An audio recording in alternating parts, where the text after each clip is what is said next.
Messieurs, dames, bonjour et bienvenue dans Chronique d'un trottoir à l'autre. Vous êtes avec Toufik Edna sur Radio Laser 95.9 FM.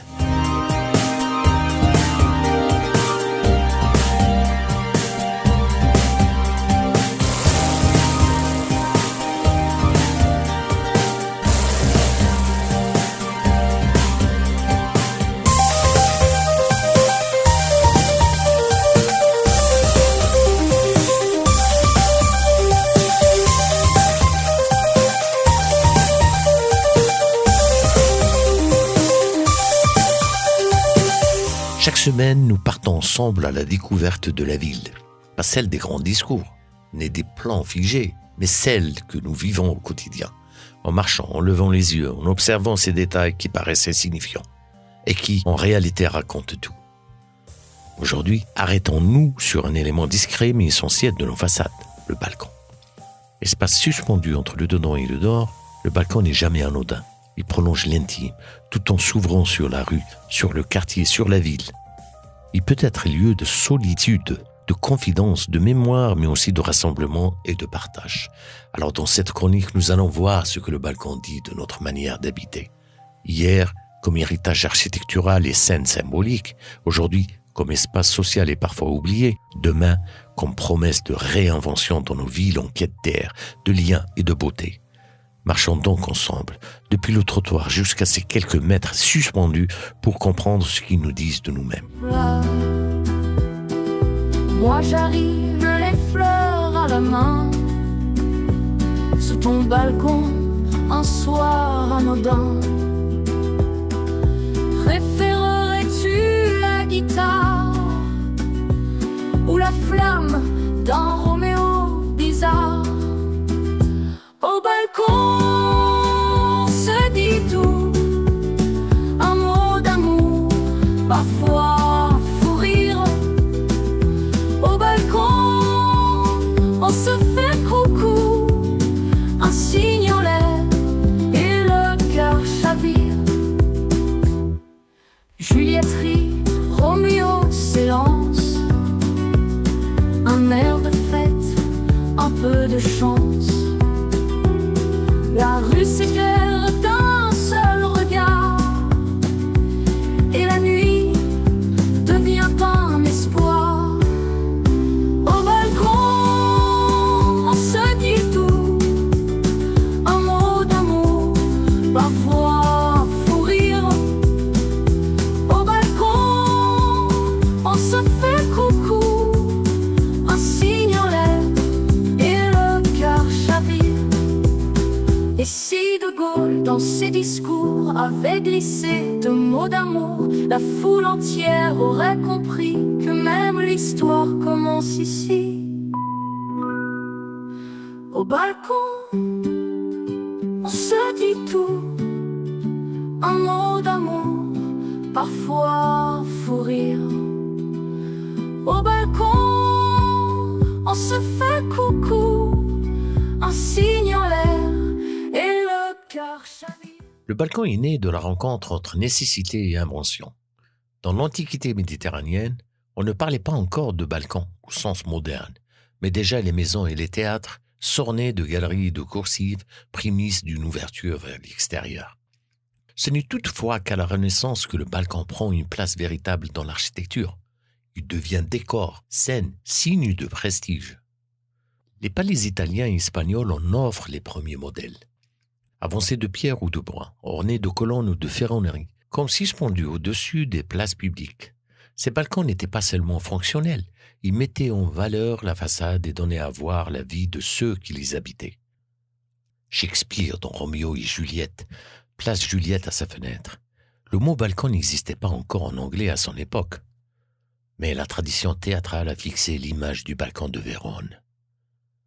La scène la plus célèbre de l'histoire du théâtre ne se déroule pas dans un palais, mais sur ce petit espace suspendu, frontière entre deux mondes, celui de Juliette enfermée dans sa maison et celui de Roméo relégué à la rue. Le balcon devient ici une passerelle fragile, lieu du désir, du secret, de la rébellion amoureuse. Depuis, il garde cette aura romantique associée aux confidences et aux déclarations. Dans l'Espagne et l'Amérique latine des siècles suivants, le balcon devient aussi le théâtre de la vie populaire. On y assiste aux processions religieuses, aux défilés, aux corridas et au carnaval. Le balcon n'est plus seulement un ornement aristocratique, il devient une loge du peuple, une tribune improvisée ouverte sur la rue. Dans ces sociétés, il reste associé à la fête, à la ferveur et au spectacle quotidien. L'art, lui, ne cesse d'en faire un motif. Les peintres baroques espagnols aiment représenter des figures appuyées à une rambarde ouvragée, mi-cachée, mi-offerte au regard.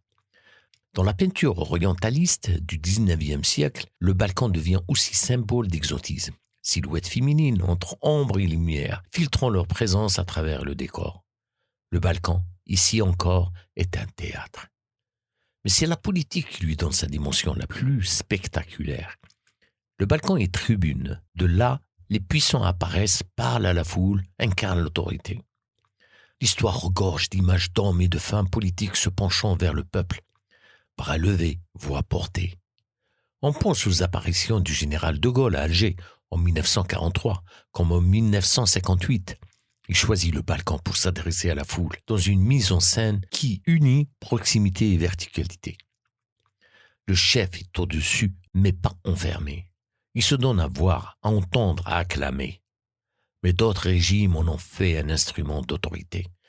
Mussolini à Rome, Franco en Espagne, ou d'autres encore, utilisant le balcon comme une scène de domination, où l'élévation se confondait avec la distance et le pouvoir. Au XIXe siècle, Haussmann inscrit définitivement le balcon dans la vie urbaine moderne. Les immeubles parisiens, uniformisés et rythmés par des lignes de pierre, se parent de balcons collectifs. Langue coursive qui souligne l'horizontalité des façades et structure l'esthétique urbaine. Ils offrent à la bourgeoisie un nouvel espace extérieur, même modeste, ouvrant sur la lumière et la ville. Mais il faut le rappeler, cette démocratisation reste relative, car les classes populaires sont reléguées aux étages supérieurs et aux cours intérieures, souvent privées de ce privilège. Dans les villes coloniales, le modèle haussmannien se diffuse largement. À Alger, à Oran, à Sétif, les balcons en fer forgé s'imposent dans les quartiers neufs, tandis que les moucharabillés traditionnels subsistent dans les maisons anciennes. Ce ne sont pas des balcons à proprement parler, mais de loggias fermés par du bois ajouré, qui remplissent une fonction similaire. Protéger l'intimité tout en permettant de voir la rue. Le balcon devient alors signe de modernité importée, mais il reste aussi un lieu de vie où s'exprime une culture de la rue et du voisinage. Ainsi, hier le balcon a toujours été plus qu'un détail. Il fut décor de théâtre, objet d'art, tribune politique, marqueur social. Suspendu entre l'intime et le public, il incarne l'histoire même de nos villes. Un espace minuscule qui a porté les plus grandes scènes. Au XXe siècle, le balcon change encore de visage. Avec l'architecture moderniste et les grands ensembles de l'après-guerre, notamment dans les années 1950 à 1970, il devient un équipement presque systématique. Chaque appartement se voit doté d'un balcon ou d'une loggia, conçu comme une extension de l'habitat et comme une promesse d'air et de lumière.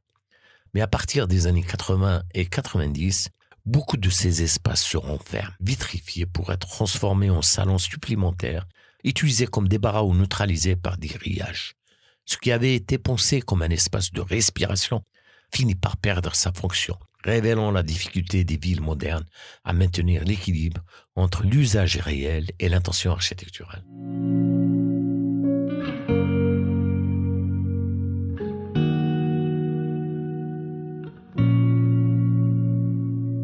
Un jour je serai sincère, rien ne me fera plus taire.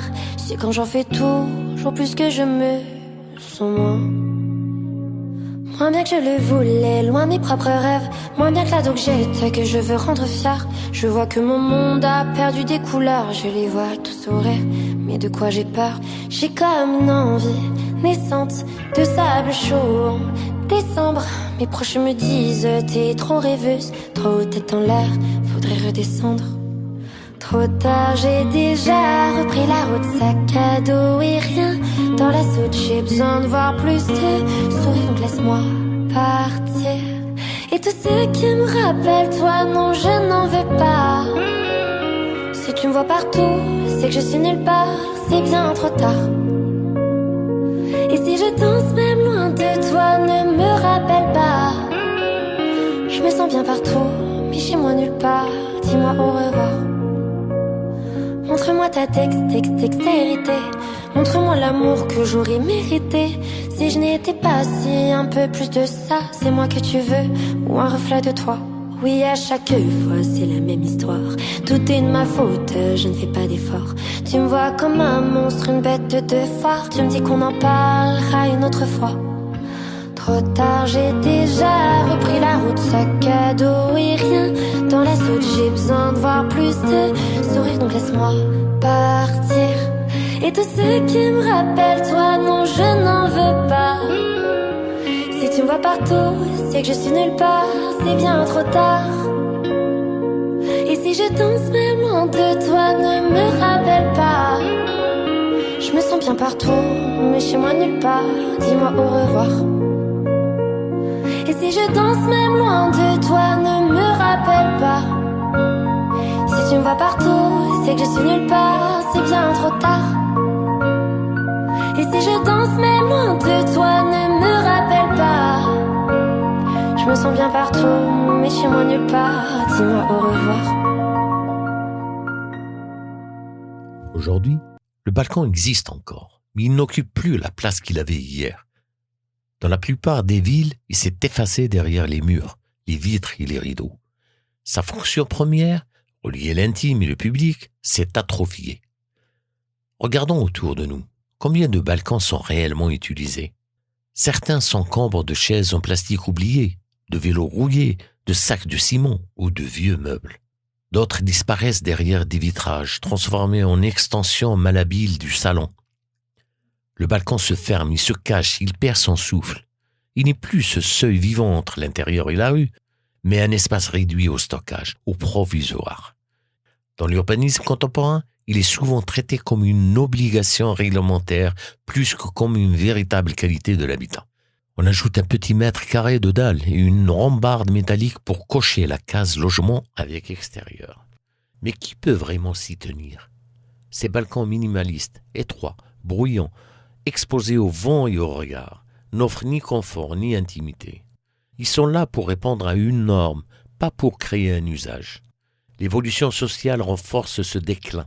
La vie communautaire, autrefois animée par les échanges de voisinage, s'est affaiblie. Le balcon, qui servait à discuter d'un trottoir à l'autre, à observer le passage, à participer à la rue, se vide de sens dans des quartiers où chacun vit derrière ses volets roulants. Les écrans ont remplacé la vue directe. Les réseaux sociaux ont remplacé les appels par-dessus la rue. On ne se penche plus, on se connecte. Même dans les architectures récentes qui prétendent redonner place à l'extérieur, le balcon peine à retrouver sa dignité. Beaucoup de programmes immobiliers alignent des balcons uniformes, sans profondeur, sans âme, qui finissent grillagés ou occultés par des brises-vues.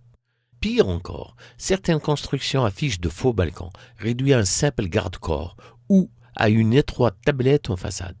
Un artifice décoratif pensé comme argument de marketing plutôt que comme véritable espace de vie. On veut donner l'illusion d'ouverture, mais en réalité, on se coupe de la ville. Le balcon devient paradoxe, espace d'ouverture transformé en cloison, ou réduit à une façade mensongère. Certes, il y a eu une parenthèse, le confinement. On a redécouvert le balcon comme scène de vie, lieu d'applaudissements, de chants, de solidarité improvisée. Mais une fois la crise passée, la plupart sont redevenus silencieux, fermés, invisibles. Comme si ce moment n'avait été qu'une exception. Aujourd'hui, le balcon survit, mais à bas régime. Il est plus souvent un décor qu'un usage, un signe qu'une pratique. Il orne, il complète, il rassure les promoteurs et les acheteurs, mais il n'est plus la scène qu'il fut. Son effacement est révélateur d'une urbanité fragile, où les seuils entre intérieur et extérieur ne sont plus vécus, mais seulement construits.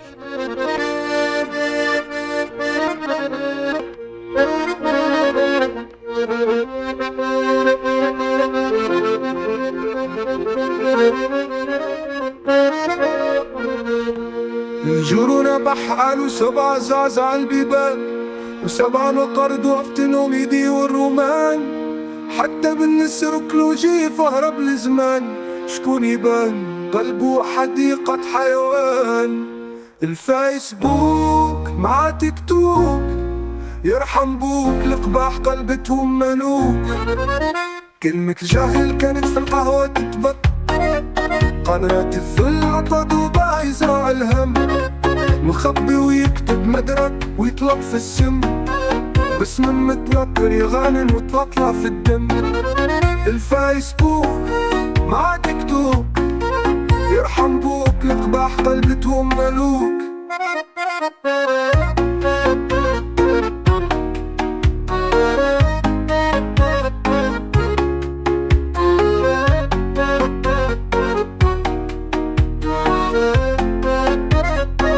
كان مكرم في زمان الثر ودروب. دخلوا بنادم في حياته فضحوه. جاو معلم في قرايته ونكروه. يشاطروا بلا علم وتاريخ البلاد زوروه. الفيسبوك مع تيك توك يرحم بوك القباح قلبتهم ملوك. توفيق هدنو.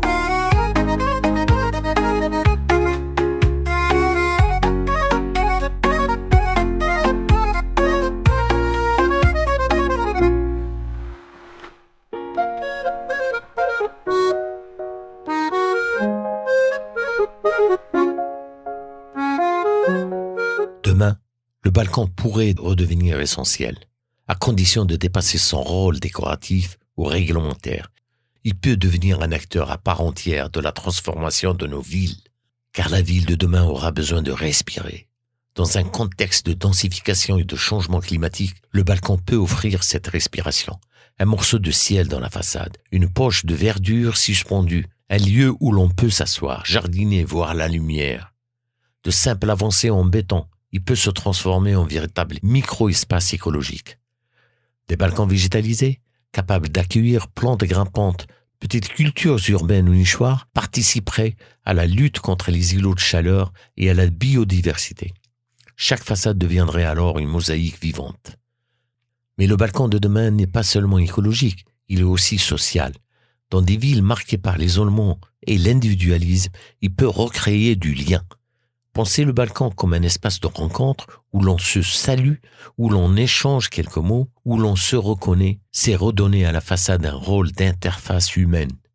Certains architectes imaginent déjà des systèmes de balcons partagés, reliés par des passerelles ou ouverts sur des espaces communs. Le balcon cesse d'être strictement privé pour devenir semi-public, prolongement de la convivialité. Demain, il pourrait aussi s'adapter aux nouveaux modes de vie. Travailler de chez soi, recevoir un ami, se détendre quelques minutes. Autant de situations qui réclament un espace extérieur, même minuscule, mais pensé avec soi.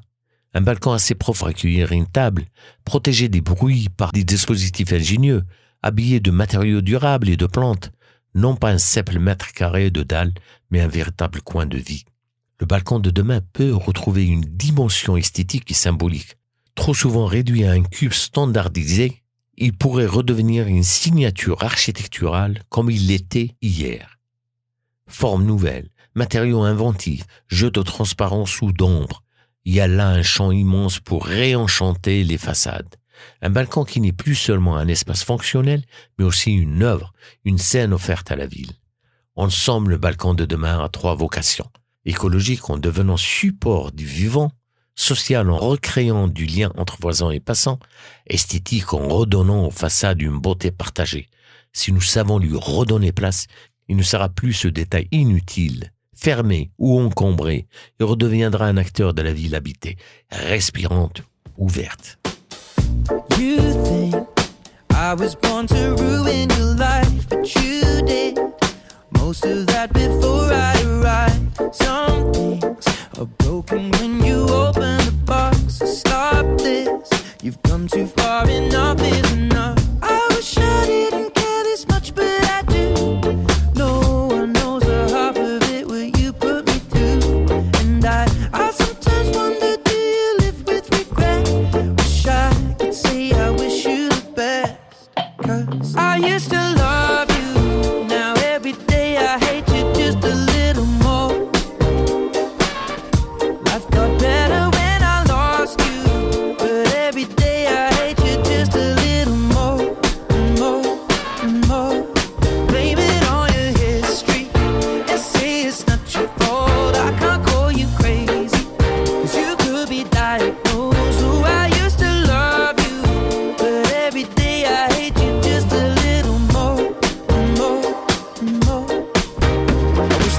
look in the mirror, cause if you did, you see the problem is you, cause you're a prick. I know that I'm your scapegoat whenever the rain falls, whenever you slip, or when you're in a dip. I was there to lean on when I was a kid, but now that I'm an adult, I see it for what it is. I have to lock the door now, fuck building a bridge. Take all your apologies and put them in the bin. For your dad's sake, please move out your dad's place. Stop bringing drama there with your mates. Your sister's got enough to manage on her plate, to worry about you controlling your age. And one day we'll all be dead, but between now and then, I never want to see you again. I used to love you, now every day I hate you just a little more. Life got better when I lost you, but every day I hate you just a little more, more, more. Blame it on your history and say it's not your fault. I can't call you crazy, cause you could be diagnosed. Oh, I used to love you, but every day I hate you just a little more, more, more. I wish I didn't care this much, but I do. No one knows the half of it what you put me through. And I sometimes wonder, do you live with regret? Wish I could say I wish you the best. Still love you, now every day I hate you just a little more. Life got better when I lost you, but every day I hate you just a little more, more, more. Blame it on your history and say it's not your fault. I can't call you crazy, cause you could be diagnosed. Oh, I used to love you, but every day I hate you just a little more, more, more. Du balcon d'hier, théâtre de l'amour et tribune politique, au balcon d'aujourd'hui, réduit trop souvent à un simple débarras, jusqu'au balcon de demain, porteur de promesses écologiques et sociales, un fil se dessine. Cet espace suspendu entre le dedans et le dehors n'est jamais anodin. Il révèle notre manière de vivre ensemble, d'habiter la ville, de respirer au quotidien. Si le balcon s'efface aujourd'hui, c'est moins par fatalité que par manque d'attention. Trop de constructions le réduisent à une obligation de façade, sans se soucier de son usage réel. Pourtant, nous savons combien il peut compter. Pour saluer un voisin, pour prendre l'air, pour voir la lumière, pour recréer un peu de lien dans des villes de plus en plus fermées. Le balcon est un seuil, et un seuil n'est jamais inutile. Il est la frontière qui peut devenir rencontre en redonnant sens et qualité à ces espaces. Nous ne faisons pas qu'améliorer nos logements, nous participons à la renaissance d'une urbanité plus humaine.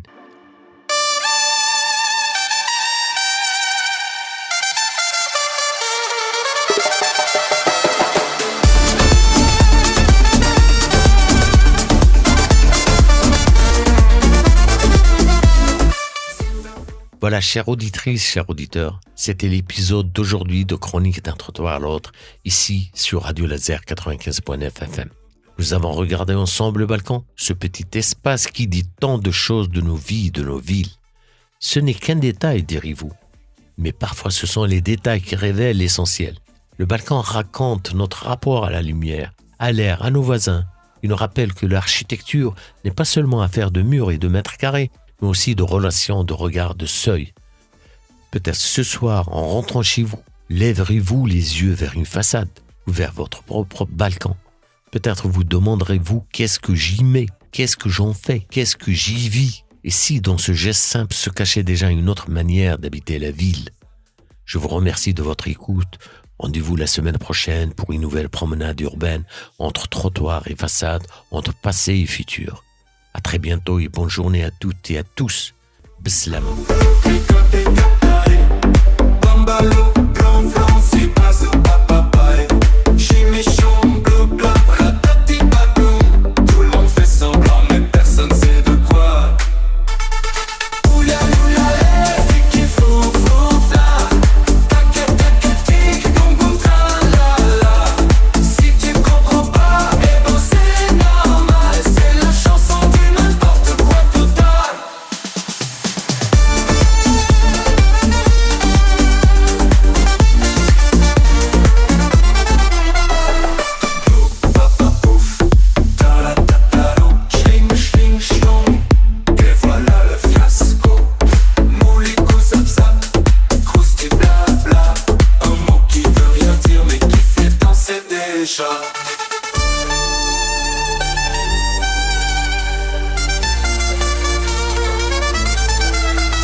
Même ton chien dira ouf. J'ai rien compris mais j'aime bien.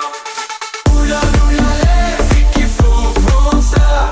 Taca taca tic boum boum tra la la. Si tu comprends pas, eh ben c'est normal. C'est la chanson du n'importe quoi total.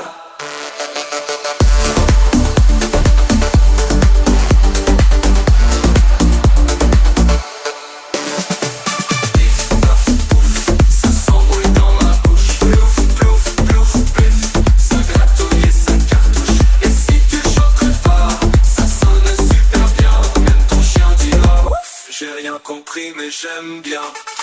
Oula oula les